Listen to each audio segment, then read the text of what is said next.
बोलिए गणेश भगवान की जय हो। बाबा तोली फेरी ना नजरिया, बाबा तोली फेरी ना नजरिया।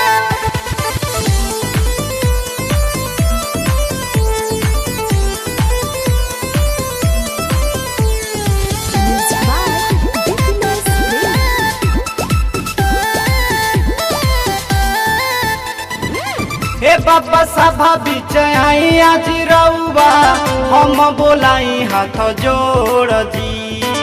जय जय गुजल बचारू ओरिया भइल बाटे सोर जी। हे बाबा सभा बीच आई आज रउआ हम बोलाई हाथ जोड़ जी।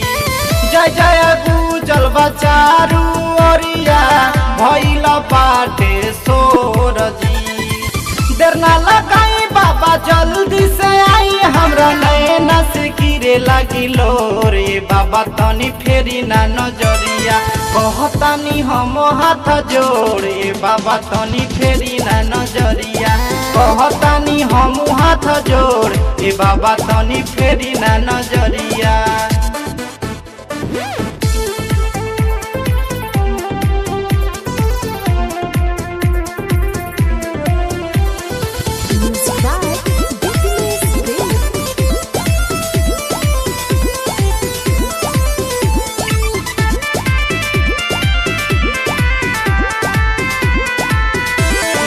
अल्टो ना सफारी, अल्टो ना सफारी पके मुसके सवारी, के सवारी ए गौरी के लाला ना, गौरी के लाला ना आई भइल तैयारी, भइल तैयारी ना। अल्टो ना सफारी, अल्टो ना सफारी पके मुसके सवारी, मुसके सवारी ए गौरी के लाला ना, गौरी के लाला ना आई भइल तैयारी, भइल देवलोक में सबसे पहिले पूजानी हमरा मानवा के करी जनी थोरी। बाबा तनी फेरी ना नजरिया कहतानी हम हाथ जोड़। ए बाबा तनी फेरी ना नजरिया कहतानी हम हाथ जोड़। ए बाबा तनी फेरी ना नजरिया।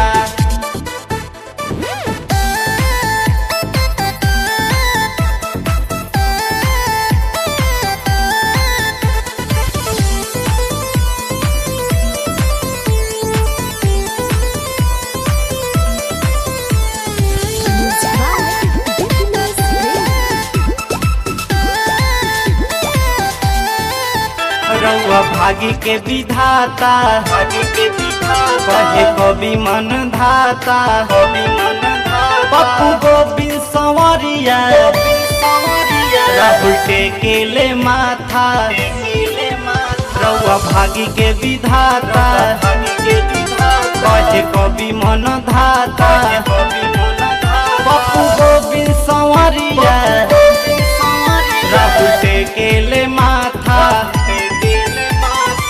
फैशन प्रेमी पकीरी बाबा नहीं कबो टूटे नहीं नैया के डोरे। बाबा तनी फेरी ना नजरिया कहतानी हम हाथ जोड़े। बाबा तनी फेरी ना नजरिया कहतानी हम हाथ जोड़े। बाबा तनी फेरी ना नजरिया।